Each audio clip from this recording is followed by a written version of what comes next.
উদয়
আপনাদের সকলের চরণে আমার ভক্তিপূর্ণ প্রণাম জানিয়ে প্রেমিক ভাবে গৌরাঙ্গ মহাপ্রভু চরণে অনন্ত কোটি কোটি প্রণাম জানিয়ে আমার গুরুদেব মহাশয়ের চরণে দেবশিষ্য প্রভৃতি মহাশয়ের চরণে প্রণাম নিবেদন করলাম। আমার পিতা মাতার চরণে প্রণাম নিবেদন করি। এই হরিবাসরে আগত অনাগত সকল ভক্ত মণ্ডলীর চরণে আমার প্রণাম নিবেদন করি এবং এই হরিবাসর কমিটির মঙ্গল কামনা করে এবং এই কীর্তনটিকে যিনি বিশেষভাবে সাহায্য করছেন সেই মাইক কাকু মঙ্গল কামনা করে শুরু করছেন গৌর গোবিন্দের লীলা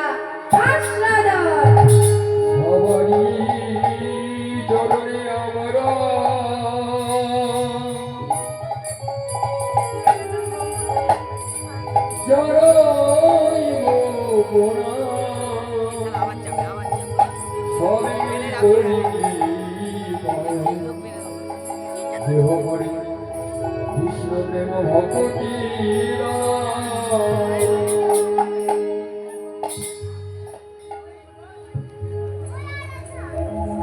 ভক্তি মা বাবা, তুমি জ্ঞানহীন, ভক্তিহীন।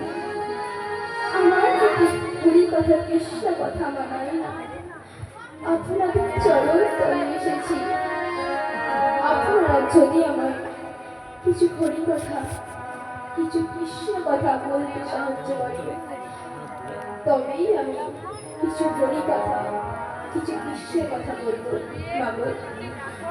আর কৃষ্ণ কথা বলতে বলতে যদি আমার কিছু ভুল ত্রুটি হয়ে যায়, তবে আপনারা আমাকে নিজ নিজ কন্যা গানে ক্ষমা করে দেবেন। নিতাই তো হরি হরি হরি হরি।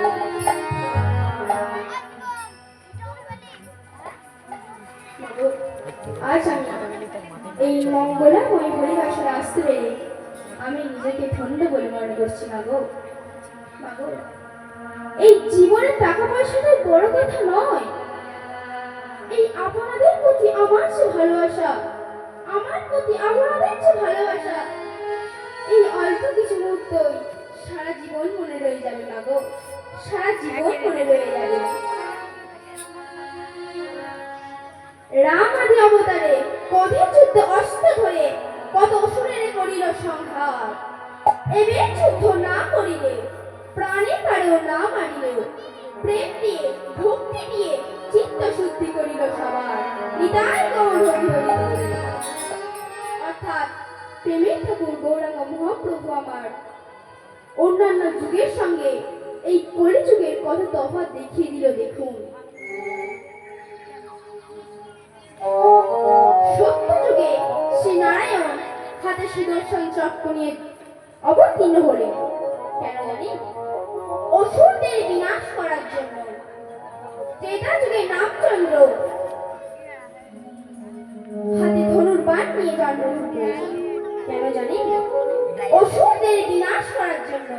কিন্তু গৌরাঙ্গ মহাপ্রভু আমার কলিযুগে অবতীর্ণ হলেন, কিন্তু গৌরাঙ্গ মহাপ্রভুর হাতে কোনো অস্ত্র ছিল না। মাগো, এই গৌরাঙ্গ মহাপ্রভুর হাতের অস্ত্র কি গো? বলুন বলুন। এই গৌরাঙ্গ মহাপ্রভুর হাতের অস্ত্র হলো প্রেম, ভক্তি, মধুর কৃষ্ণ নাম। মাগো, আপনারা সবাই লক্ষ্য করে দেখবেন, আপনাদের প্রত্যেকের বাড়িতে একটা ছবি আছে, তাতে গৌরাঙ্গ মহাপ্রভু আমার হাতে বাঁশি নিয়ে দাঁড়িয়ে আছে। কি গো মায়েরা, দেখেছেন তো? কি গো মায়েরা, কি গো মায়েরা, দেখেছেন তো? হ্যাঁ হ্যাঁ, সবাই দেখেছে। নিতাই গৌর হরি হরি বল। মাগো, এই গৌর হরির হাতে কোনো বাঁশি ছিল না, তাহলে বাঁশি ছিল কার হাতে গো?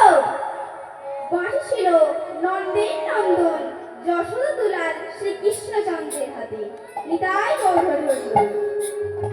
আর মাগো, গোবিন্দের মুরলিতে কটি ছিদ্র ছিল গো? গোবিন্দের মুরলিতে ছিল 7টি ছিদ্র। আর এই গোবিন্দের মুরলি বৃন্দাবনে বড় মধুর সুরে বাজত।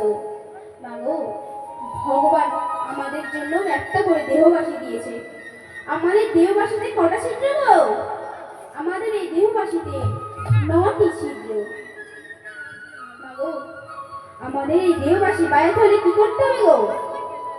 আমাদের এই দেহবাসী বাড়াতে হলে নববিধা ভক্তির আশ্রয় করে কৃষ্ণ বিনা আর না জেনে কেউ যদি 16 নাম 32 অক্ষর মহামন্ত্র নাম বদন করে উচ্চস্বরে নিতাই গৌর হরি হরি বল বলে কাঁদতে পারে, তবেই তার দেহবাসী বেজে উঠবে মাগো, তবেই তার দেহবাসী বেজে উঠবে।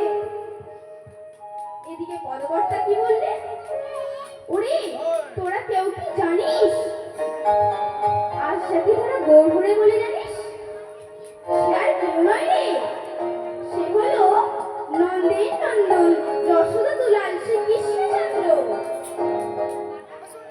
এসেছে গোজের বাঁকা কালো সখা দেখবি আয় আয় আয় আয় আয়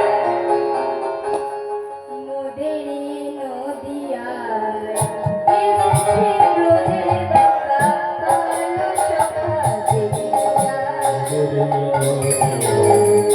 এসেছে কালো ব্রজের সখা দেখবি আয় মোদেরি নদিয়ায়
ভগবান শ্রীকৃষ্ণ এই কলির যুগের জন্য এই কলির জীবের জন্য লিখিল মধুর কৃষ্ণনাম।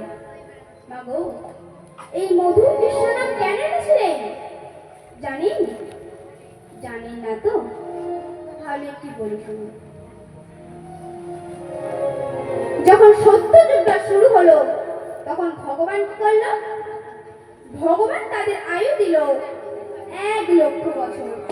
আর এই 1,00,000 বছর আয়ুতে সত্য যুগের মানুষগুলো ছুটতে ছুটতে এসে ভগবানের চরণে আছাড় পড়ে কেঁদে কেঁদে বলছে, প্রভু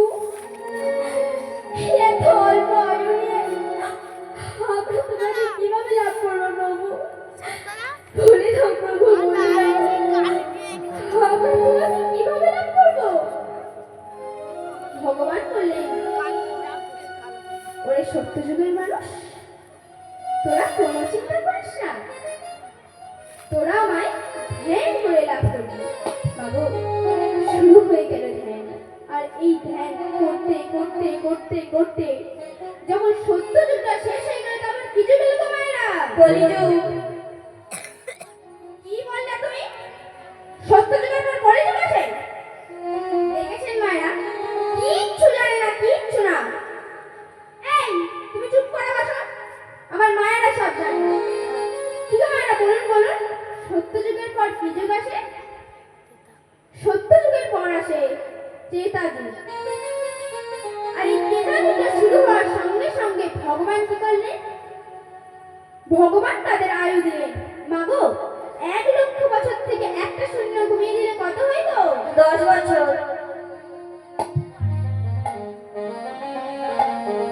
হ্যাঁ, তুমি ঠিক বলেছ। 1,00,000 বছর থেকে একটা শূন্য কমিয়ে দিলে হয় 10,000 বছর।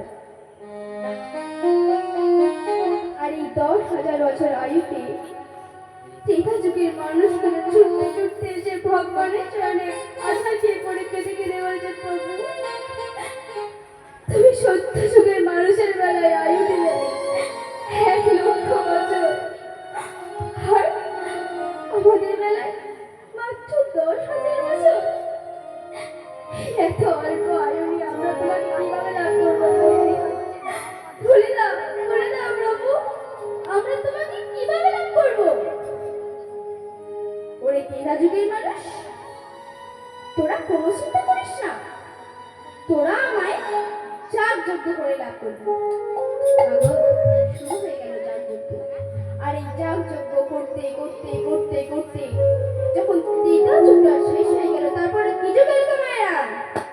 তারপরে এলো দাপর যুগ। আর এই দাপর যুগটা শুরু হওয়ার সঙ্গে সঙ্গে ভগবান কি করলেন? আর একটা শূন্য কমিয়ে দিলেন। তাহলে 10,000 বছর থেকে একটা শূন্য কমিয়ে দিলে কত হয় গো? 10,000 বছর থেকে একটা শূন্য কমিয়ে দিলে হয় 1,000 বছর। আর এই 1,000 বছর আয়ু পেয়ে দাপর যুগের মানুষগুলো ছুটতে ছুটতে এসে ভগবানের চরণে আছাড় খেয়ে পড়ে কেঁদে কেঁদে বলছে, প্রভু তুমি সত্য যুগের মানুষের বেলায় আয়ু দিলে 1,00,000 বছর, তুমি ত্রেতা যুগের মানুষের বেলায় আয়ু দিলে 10,000 বছর, আর আমাদের বেলায় মাত্র 1,000 বছর। 1,000 বছর আয়ু নিয়ে আমরা তোমাকে কিভাবে লাভ করবো? বলে দাও প্রভু, বলে দাও, আমরা তোমাকে কিভাবে লাভ করবো? ওরে দাপর যুগের মানুষ, তোরা কোনো চিন্তা করিস না, তোরা আমায় পূজা অর্চনা করে লাভ করবি। মাগো, শুরু হয়ে গেল পূজা অর্চনা।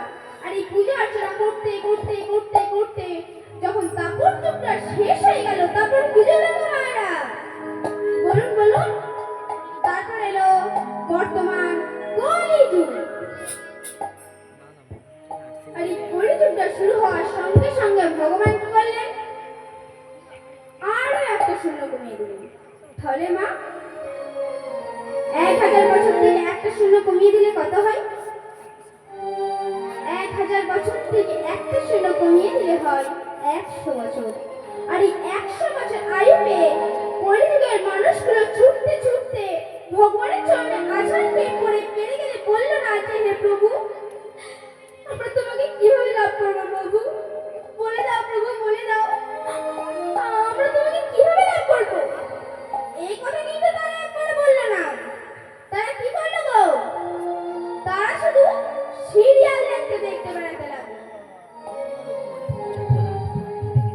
ভগবান বললেন, ওরে কলিযুগের মানুষ, তোদের দ্বারা ধ্যান, যাগযজ্ঞ, পূজা অর্চনা কিছুই হবে না। তাই তোরা আমার সঙ্গে দুটি বাহু তুলে হাতে হাত তালি দিয়ে একসঙ্গে বল, মায়েরা হাত তুলুন, হাত তুলুন, বাবারা হাত তুলুন, হাত তুলুন, হাত তুলুন। একসঙ্গে কিন্তু সবাই বলবেন, সবাই মিলে বলবেন কিন্তু। হরে কৃষ্ণ, হরে কৃষ্ণ, হরে কৃষ্ণ, হরে কৃষ্ণ, কৃষ্ণ কৃষ্ণ, কৃষ্ণ কৃষ্ণ, হরে হরে,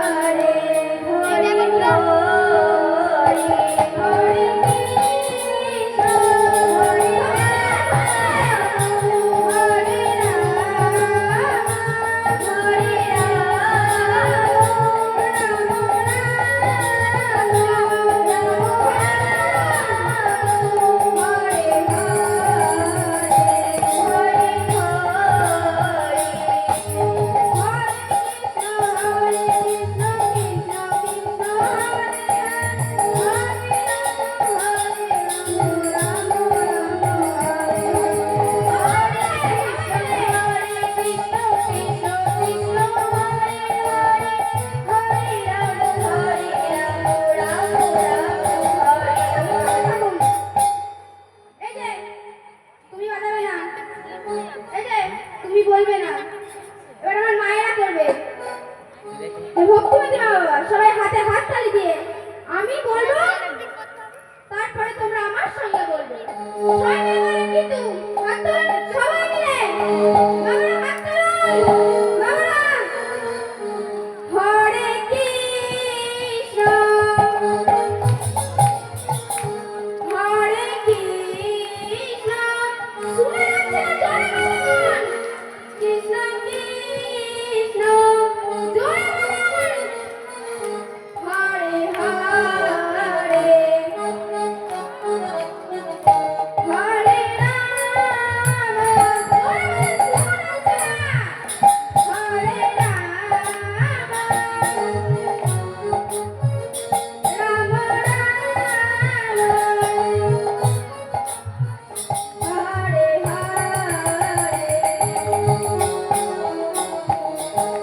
হরে কৃষ্ণ হরে কৃষ্ণ কৃষ্ণ হরে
হরে হরে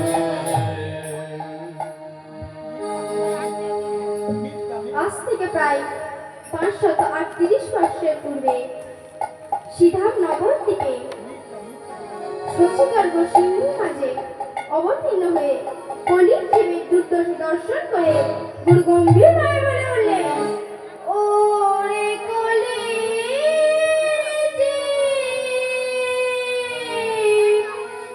তোদের কি দশা হয়েছে? হরে গলি হরে গলি